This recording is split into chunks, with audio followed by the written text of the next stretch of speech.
Et du coup, on va laisser la parole au professeur Christina Mirati, qu'on n'a plus besoin de présenter. Voilà, plusieurs d'entre vous ont déjà été formés par elle, qui va nous traiter du checkpoint, le temps des évaluations, puisqu'on vient de parler des évaluations et des briefings. Vous avez posé pas mal de questions, donc on laisse la parole à Christine. Merci. Merci à vous, merci aux Bretons de m'avoir convié pour parler du temps des évaluations, et je vais en fait utiliser les quelques années que j'ai passées au ministère de l'Enseignement supérieur pour faire le point sur ces évaluations, peut-être vues d'un peu ailleurs, et peut-être casser quelques mythes, et j'en suis désolée. Ma méthode de travail est la suivante. Il se trouve que, comme l'a dit le professeur Jamet, pendant le temps de confinement, beaucoup d'équipes ont fait des méta-analyses. Et donc, il y a beaucoup de travaux qui ont pu être analysés pour pouvoir en tirer un certain nombre de faits. Et c'est sur ces méta-analyses et sur quelques communications et publications saillantes dans de bons journaux que va être basée ma communication. Ce que je vous propose de voir ensemble dans ce voyage dans l'évaluation, on arrive à la fin, là, c'est le passeport. On va parler de l'auto-évaluation, de l'évaluation et de la place des pairs dans l'évaluation, de l'enseignement, de l'enseignant et de l'enseignement, et puis assez rapidement, malgré ce qu'on m'avait demandé, mais assez rapidement, sur l'évaluation de la formation et de la structure et la place de l'HCERS dans ce domaine. L'auto-évaluation d'abord, la définition c'est de se dire finalement c'est une réflexion personnelle par rapport à ma propre performance, je dois savoir me positionner par rapport à des points qui me sont donnés et ceci doit me permettre une autorégulation, c'est-à-dire que je dois savoir, à partir de ce que je coche dans la case, je dois savoir ce que j'ai à faire pour pouvoir améliorer mes performances, et donc cet auto-positionnement doit me permettre de me dire comment je dois poursuivre, qu'est-ce que je dois travailler, voire même est-ce que je n'ai pas intérêt à abandonner une activité, et logiquement d'ailleurs à aller chercher à faire appel à un ami quand je me rends compte qu'il va falloir que je progresse sur tel ou tel sujet. Et en fait, et c'est ça qui est extrêmement important pour nous professionnels de santé, c'est qu'on doit pouvoir avoir un feedback durable. Et cette auto-évaluation, c'est ce qui va normalement guider notre vie professionnelle pour savoir si je vais au colloque des CESU parce que j'ai plein de choses à apprendre et sur quel sujet j'ai des choses à apprendre pour améliorer mes performances. Et c'est ça qui est important dans le cadre de l'auto-évaluation. Ce qui veut donc dire qu'il faut qu'on sache quel est l'objet évalué et c'est quoi le référentiel d'évaluation. Et ça se fait de la façon suivante, une auto-évaluation. Premièrement, je vais récolter des informations, je vais recueillir des informations par rapport au sujet évalué, c'est donc l'auto-observation. Ensuite, je vais interpréter ces informations par rapport à un référentiel, ça veut dire que je suis au courant du référentiel auquel je m'attache, je fais donc un autodiagnostic, et puis derrière, je vais prendre une décision, je vais me dire que je vais faire telle et telle chose, et je vais donc m'auto-réguler. Pour faire cette auto-évaluation, il y a finalement 3 modalités. La première modalité, c'est je suis seul avec moi-même et je m'auto-évalue et j'ai un questionnaire où j'ai une grille d'observation et je mets les croix dans les cases. C'est la première façon de le faire. La deuxième façon de le faire, c'est de le faire avec, on se met avec un pair et on fait une auto-évaluation, mais quand même on va comparer ce qu'on a mis et on va pouvoir en discuter. Et puis la troisième façon de le faire, c'est que je me suis auto-évalué, mais je vais aller voir un enseignant ou je vais le faire après avec un enseignant pour savoir à quoi ça correspond. Et le rôle de l'enseignant, c'est d'être présent et de pouvoir finalement aider à l'auto-évaluation et à donner des informations utiles. Ce qui fait qu'il va falloir qu'on favorise le développement de compétences d'auto-évaluation. Et c'est là qu'on touche un premier point. C'est que finalement, on demande à tout le monde de s'auto-évaluer, mais est-ce qu'on sait s'auto-évaluer ? Et là-dessus, il y a un certain nombre de travaux sur les biais de l'auto-évaluation. Parce que entre l'auto-évaluation que je fais et ce que j'ai réellement fait, il y a souvent un delta. Et alors, il est dû à quoi ce delta? C'est bien le problème, puisque finalement, on s'est rendu compte, il y a un certain nombre de travaux, et vous avez en bas, et vous aurez les diapos, toutes les analyses et tous les travaux qui ont été publiés sur le sujet, c'est qu'il y a vraiment parfois un écart entre ce que je pense de moi et ce que j'ai réellement fait et quelle est ma performance réelle. Et en fait, on a deux façons. La juste évaluation, est-ce qu'elle existe vraiment, sans aucun doute, pour un certain nombre d'étudiants? Mais pour un grand nombre d'étudiants, on a l'étudiant qui se surévalue ou l'étudiant qui se sous-évalue. Alors, on pourrait se dire, dans nos domaines, quand même, la surévaluation, c'est pas terrible, quoi. Je veux dire, si on pense qu'on est compétent alors qu'on ne l'est pas, c'est un vrai problème, ça nous pose question. Les études sur la surévaluation, elles sont très controversées, mais il y a quand même une tendance. Une tendance qui montre que, contrairement à ce qu'on pourrait penser, eh ben, l'étudiant qui se surévalue, finalement, il est assez bien dans sa peau, l'étudiant qui se surévalue, et non seulement il est bien dans sa peau, mais il est assez optimiste. Et quand il se plante, parce qu'il se surévalue, mais vous, en tant qu'enseignant, à un moment, vous allez lui dire « non, là, ce que tu as fait, c'est pas… » Eh bien, c'est finalement pas grave. Il prend l'échec comme un véritable défi, et il va se mettre en posture de se motiver pour y arriver la prochaine fois, où il se surévaluera, peut-être encore d'ailleurs. La sous-évaluation, alors les études sont controversées parce que certains disent que quand même ça pose question et que sur le plan adaptatif, on a quand même des gens qui se surévaluent toujours et c'est ennuyeux et en particulier, il y a l'excès de confiance de la personne incompétente. Vous savez qu'à un moment, on appelait ça l'incompétent inconscient, hein, c'est l'effet Dunning-Kruger qui est noté, ça a été très publié, où en fait on est incompétent et on ne s'en rend pas compte. Et donc là, on a une surévaluation, mais on va voir pourquoi quand même. Et puis la sous-évaluation, alors vous avez vu que j'ai mis un homme et une femme, vous allez rire. C'est parce que la sous-évaluation, c'est aussi assez féminin cette affaire, et que les études le montrent. Et alors là, on a affaire à… Et tout le monde le montre. Alors autant c'est controversé pour la surévaluation, autant ça n'est pas du tout pour la sous-évaluation. Un étudiant qui se sous-évalue a un énorme problème d'estime de soi, c'est compliqué, il a des problèmes de motivation, il a une faible participation, il n'ose plus y aller, et au bout d'un moment, il ne fait plus d'efforts dans les tâches qui sont difficiles. Donc ça pose quand même question, quand on parle à chaque fois de cette auto-évaluation, est-ce qu'on est bien sûr que l'étudiant et le participant est en capacité de s'auto-évaluer? Et on a pu montrer, et toutes les études le montrent, que l'auto-évaluation, quand elle est mal faite, c'est que déjà très souvent, on ignore ce qu'on doit réellement évaluer, quels sont les items de la performance qu'on a à évaluer, ça c'est le premier point. Et le deuxième point, c'est quand même l'estime qu'on a de soi, d'emblée, dès le départ, dans le cas de l'évaluation. Le troisième point qui est fondamental, c'est que pour qu'un étudiant, qu'un participant sache s'auto-évaluer, il faut qu'il soit formé à l'auto-évaluation. Et en fait, quand on fait de l'auto-évaluation, on donne des feuilles, on dit faites-le. Qui d'entre nous se pose la question de mais les participants qui sont avec moi, savent-ils le faire? Comment faut-il qu'ils le fassent? Quelle est la métacognition finalement par rapport à cette évaluation? Comme si finalement c'était complètement inné, alors que toutes les études prouvent que ce ne l'est absolument pas. Ça, c'est le premier point. Le deuxième point, c'est la place des pairs dans l'évaluation. Importante cette place des pairs dans l'évaluation, et il n'y a plus débat sur le sujet. Je veux dire que, voilà. Quand il y a une évaluation qui se fait entre pairs, les performances sont supérieures que lorsqu'il y a une évaluation qui ne se fait pas entre pairs, ou une évaluation qui se fait par l'enseignant et sans qu'il y ait de confrontation avec les pairs. Il n'y a même plus de débat sur le sujet.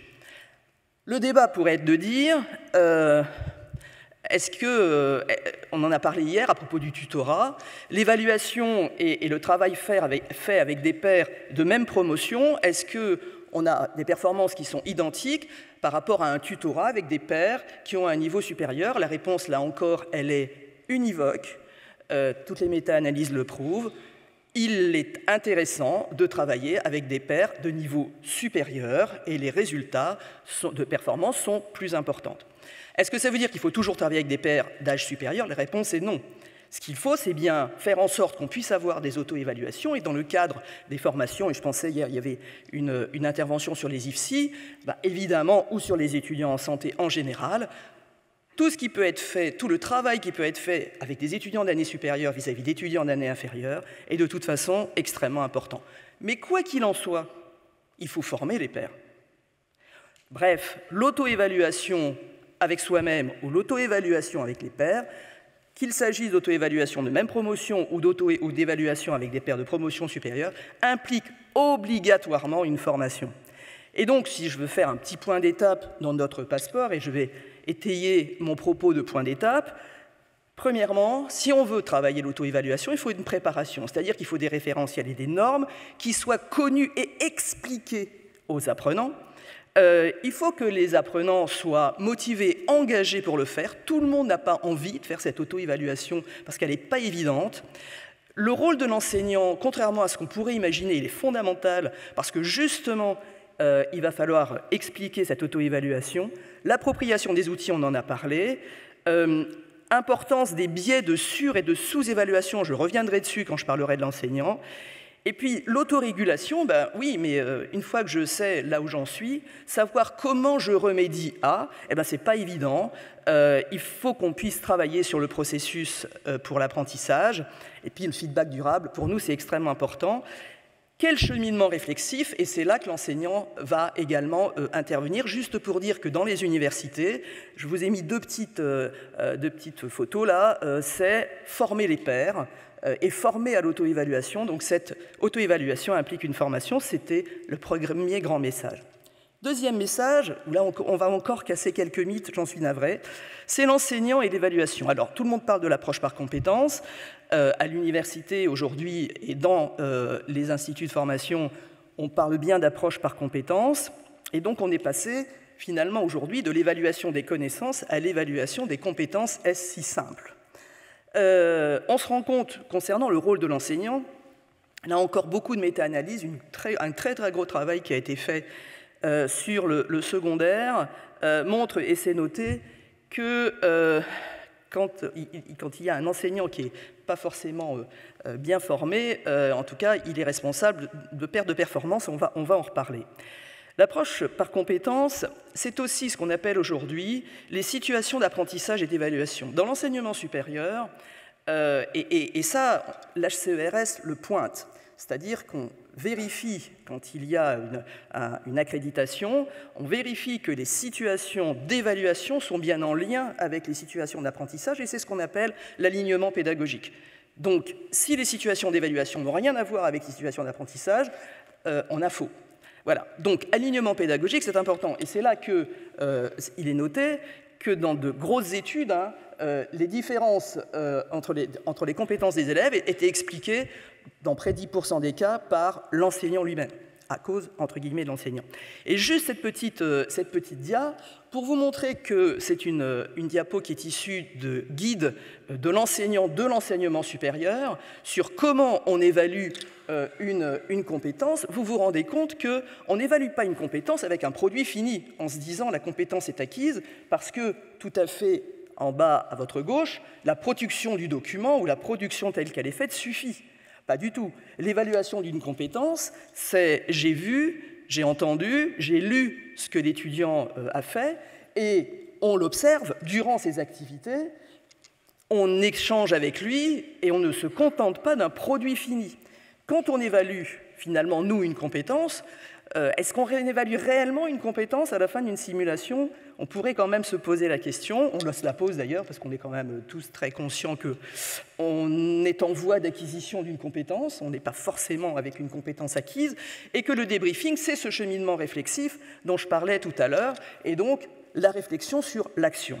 Ce qui fait qu'il faut qu'on soit quand même modeste quand on se dit qu'on a des compétences acquises ou pas. Et puis, alors là, allons-y. Les biais de l'évaluateur. Alors vous les connaissez, hein. Quand on est le premier à passer et le dernier, l'ordre de passage influence largement. Alors là, toutes les analyses le prouvent, hein. Ce que je vous dis là, ce n'est pas mon avis personnel, hein. L'effet de halo, qu'on pouvait appeler à un moment la note de gueule presque, mais enfin bon, c'est ce que dégage l'apprenant et pour lequel on a quand même une réaction immédiate. L'effet de contamination, celui-là, je l'ai connu, ça fait déjà 2 jours que je l'ai, je ne le sens pas du tout, et au moment où je l'évalue, ça ne va pas le faire. L'effet de contraste, celui-là est très très bien, l'autre, alors là derrière, ça ne va pas du tout, même s'il fait une prestation excellente. Et alors, il y a un truc qui est très intéressant, c'est que l'étudiant qui se surévalue, vous savez, celui du début, eh bien, les analyses montrent que les enseignants ont tendance à mieux évaluer l'étudiant qui se surévalue. Donc lui, il est bon 2 fois. Il se trouve qu'il est super chouette, et en plus, l'enseignant trouve qu'il est super bon, alors que quand on regarde les trucs de façon très objective, non. Je vous laisse face à vous-même. Je vous conseille de lire, parce qu'on va passer rapidement là-dessus, mais je vous conseille de lire Jauraux qui date des années 2000. J'ai pris pourtant des méta-analyses récentes. Bon, celle-ci a une petite vingtaine d'années, mais quand même. J'ai trouvé que l'idée de se dire par rapport aux postures de l'évaluateur et comment il évalue, eh bien, on a d'un côté ce qu'on appelle l'étudiant sédentaire, on pourra l'appeler l'étudiant passif, et de l'autre côté l'étudiant plus arpenteur, l'étudiant actif, et qu'on a en haut de la diapositive, eh bien, l'évaluateur qui est le contrôleur qu'on connaît, hein, avec la transmission assez magistrale, qui va contrôler le produit fini et qui va valoriser les meilleures prestations. De l'autre côté, celui qui va faire ça step by step, qui va aller du plus simple au plus complexe. Vous savez qu'aujourd'hui, on sait que dans le cadre de l'acquisition des compétences, partir des choses simples pour aller vers la complexité est très discuté, et en particulier en milieu de santé, parce que les tâches complexes font partie de nos vies quotidiennes, etc., etc. Je ne vais pas m'appesantir sur cette diapositive. En bas, vous retrouverez plutôt celui qui est conseiller, celui qui est même consultant, et où finalement, et en bas à gauche de la diapositive, on a une évaluation qui prend en compte non pas tant le produit fini que le chemin qui a permis d'y parvenir et qui est là, pour nous en tout cas, le plus important dans la réflexion. Un petit point d'étape sur l'enseignant qui évalue, importance de travailler en équipe et de se concerter pour construire des outils d'évaluation, de partager ces grilles avec les autres enseignants pour être sûr qu'elles sont bien adaptées. Les expliciter aux étudiants, c'est pas neuf ça, de dire que les grilles qu'on évalue, les étudiants doivent les connaître. Tout le reste, au colligé, interpréter les traces recueillies, importance évidemment. Et puis, importance sur cette fameuse progression d'étudiants. Ne pas se contenter d'une évaluation. Enfin, j'entends de temps en temps que dans le cadre de je vais vous parler d'un truc qu'on connaît bien, dans le cadre de la FGSU, certains font, hop, les évaluations, toutes les situations, le dernier après-midi. C'est pas possible, c'est pas comme ça qu'on peut juger et évaluer une compétence acquise, ou en tout cas en voie d'acquisition, en se disant que sur un truc, une simulation, eh bien, l'étudiant a ce cheminement réflexif dans lequel on voudrait qu'il se situe. Et là, on arrive à l'évaluation de l'enseignement. Alors là, ça va donner quand même encore. Alors, l'évaluation de l'enseignement, elle est, au niveau du ministère de l'Enseignement supérieur, définie par arrêté, c'est-à-dire que c'est obligatoire, on n'a pas le choix. Il y a une obligation d'évaluer l'enseignement.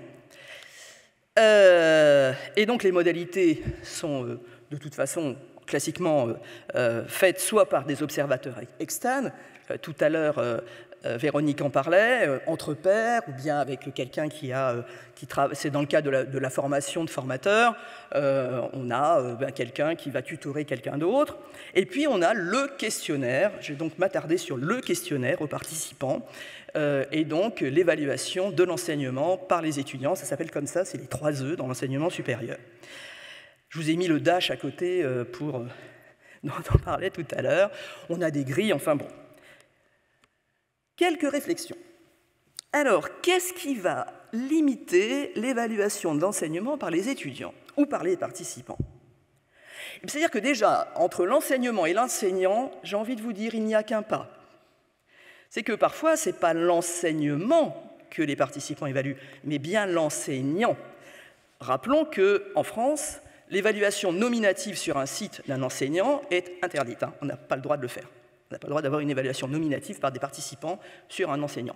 Donc, on fait de l'évaluation d'enseignement. Sauf que quand même. Alors, première étude très intéressante, c'est qu'on se rend compte que quand on fait évaluer l'enseignement par les participants, ils n'ont pas le temps, ils pensent à autre chose.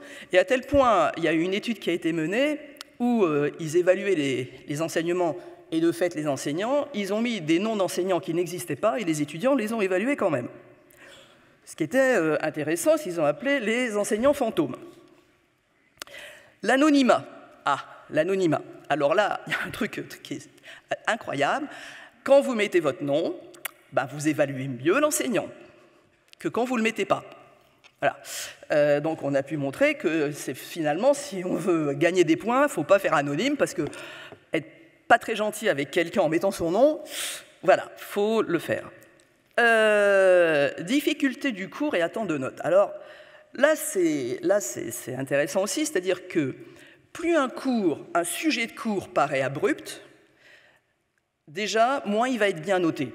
Et en général, quand on fait des notations entre un cours de clinique versus un cours de sciences fondamentales, sauf certains qui sont férus de sciences fondamentales, eh bien de toute façon de base, le cours clinique va déjà avoir plus de points que les sciences fondamentales, quelle que soit la valeur de l'enseignant. Le deuxième point, c'est que si vous surnotez vos étudiants, si en fait vous mettez des notes qui sont supérieures à objectivement la performance donnée par l'étudiant est super content, et donc il va bien vous noter puisqu'il a eu de bonnes notes. Sauf qu'on s'est rendu compte derrière que quand on évaluait les performances des étudiants, eh bien ces étudiants avaient des performances qui diminuaient de plus en plus, tant ils étaient satisfaits et heureux des notes surnotées que vous leur donniez, ce qui est quand même, là encore, intéressant. Là, on va en prendre un coup très fort. Le type de cours, l'organisation et la motivation. Il y a eu de très belles études où on a comparé un enseignement qu'on va qualifier entre nous de passif versus un enseignement actif, donc avec du socio-constructivisme. Et ils ont pris des cohortes avec des enseignants qui étaient les mêmes, et en croisant, et en commençant par un cours très passif sur tel sujet, un cours très actif sur l'autre sujet, présentation de cas cliniques, pédagogie inversée, etc. Et puis après, ils ont croisé et sur d'autres sujets, actifs, passifs. Et ils ont demandé l'évaluation des enseignements.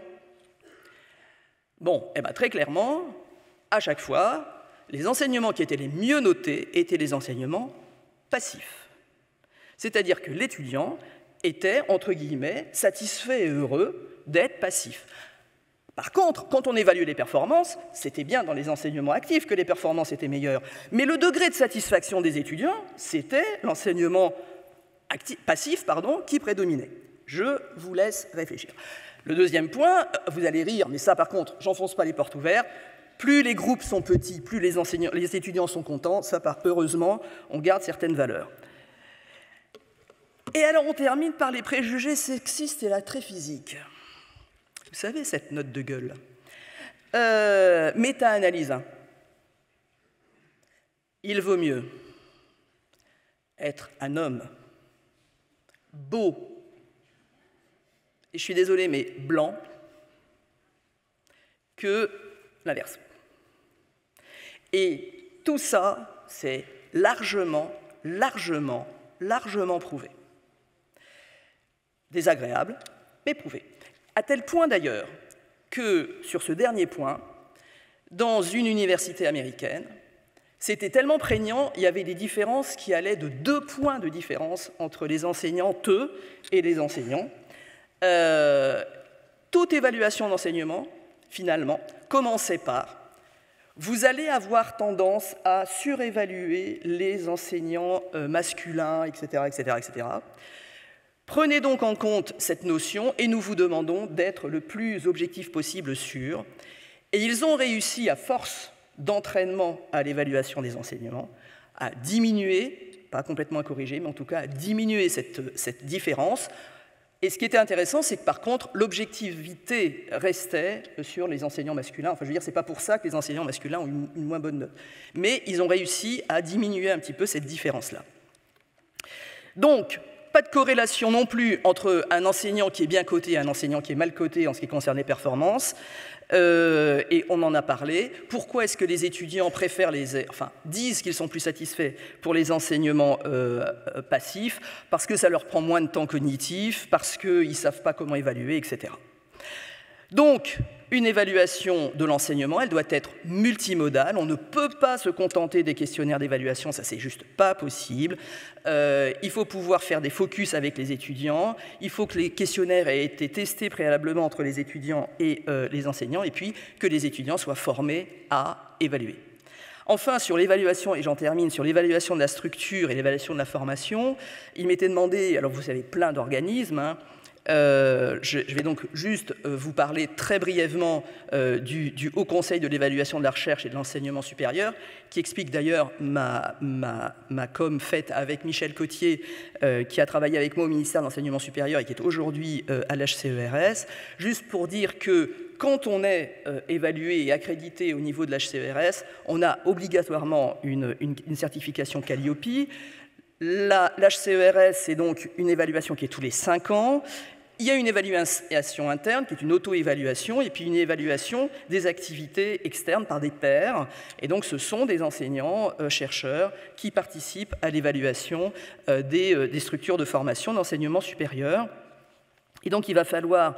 ça permet d'apporter aux formations évaluées une aide, hein, c'est toujours cette histoire d'auto-évaluation, de fournir des instruments de pilotage et puis de répondre aux attentes de l'État, puisque l'État a des attentes par rapport à ce que font les structures d'enseignement et de recherche. Il y a 4 domaines, 13 références et 36 critères. Vous voyez que bon, c'est aussi lourd. Hein, quand on voit arriver la vague d'évaluation de l'HCERS, on se dit waouh. Avec les 4 points que vous avez sous les yeux, la politique de la formation, l'organisation pédagogique, l'attractivité et le pilotage. Juste, mais très très brièvement, une diapo pour vous montrer le domaine organisation pédagogique de la formation. Eh bien, la référence 5, c'est quand même, elle met en œuvre des méthodes pédagogiques aux compétences visées. Et l'HCERS est particulièrement attentif sur cet alignement pédagogique dont je parlais, situation d'apprentissage et évaluation, la SAE.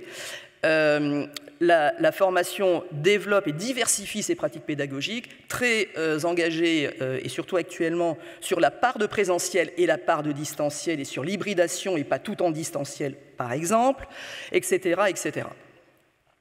Alors si je reprends le CESU, je resterai à votre disposition pour parler de l'HCERS si vous voulez. Si je reprends le CESU, CESU évaluation, ça veut dire que évaluer et s'évaluer en tant que formateur, en tant que structure, et s'évaluer en tant que participant, ça veut dire qu'on doit être dans une posture quotidienne avec un intérêt partagé pour cette évaluation. Vous allez me dire, on n'a pas le temps, mais oui, mais c'est quand même ce qui nous fait avancer. Il faut qu'on puisse formaliser nos situations d'apprentissage et d'évaluation. Est-ce que tout ce qu'on fait à l'évaluation qui convient, est-ce qu'on a un alignement pédagogique? Quelles sont nos modalités de formation? Est-ce qu'on forme tout le temps là où on doit former? Je veux dire que quand on entend de temps en temps qu'on se retrouve dans un hall d'hôtel en train de faire de la FGSU par terre avec un mannequin pour 25 personnes, est-ce bien raisonnable? Enfin bon. Quelle diversification? Il faut que nous aussi, on aille dans cette diversification pédagogique. On se posait la question de la place du numérique, j'ai envie de dire, mais bien sûr que oui, mais bien sûr que pas n'importe comment. Et puis, comment on s'évalue, comment on évalue nos propres enseignants. Je terminerai en disant, finalement, un petit peu attention à cette histoire de grille à la fin. Je reviendrai tout de suite dessus dans cette dernière diapositive. Donc, le temps d'évaluation, notre passeport, c'est une véritable posture. Être en évaluation constante, en auto-évaluation constante, j'ai envie de dire que c'est de toute façon notre profil de soignant et notre profil d'enseignant, c'est pareil, on doit pouvoir le faire. Juste, maintenant, on doit avoir en tête nos fameuses variables, quoi. Pas se dire qu'on est toujours un évaluateur objectif et prendre en compte tout ce que je viens de vous dire pour peut-être se remettre en cause de temps en temps par rapport à nos avis peut-être un peu tranchés. Formation, une formation à l'auto-évaluation est fondamentale. Je ne vous l'ai pas dit, mais il a été montré que quand on n'était pas formé à l'auto-évaluation, on avait vraiment tendance à ne pas savoir simplement s'auto-évaluer et qu'on faisait ça très pifométriquement parlant, hein. Et donc, il faut vraiment qu'on puisse se poser la question de comment je forme mes participants à s'auto-évaluer. Et ça implique des partages et des échanges. Je terminerai avec 2 choses. La première, c'est que finalement, Kirkpatrick, qui est quand même le niveau de base de l'évaluation, est-ce que ça sert réellement à quelque chose de demander aux fins de formation, cocher dans les cases pour savoir si cet enseignement vous a satisfait? Je ne sais pas ce que ça apporte. Là, en tout cas, on peut se poser la question. Et puis, je voulais vous parler d'une dernière Une dernière étude. Je voulais ce matin qu'on vous distribue des cookies. Ça n'a pas été fait. Une étude extraordinaire a montré que pour évaluer un enseignant, il y avait un groupe qui n'avait pas de cookies pendant les formations et un groupe qui avait des cookies et des grands groupes et plusieurs formations. Eh bien, l'enseignant a été évalué nettement mieux par le groupe qui avait des cookies. Donc, je suis navrée, je n'ai pas eu de cookies. Merci.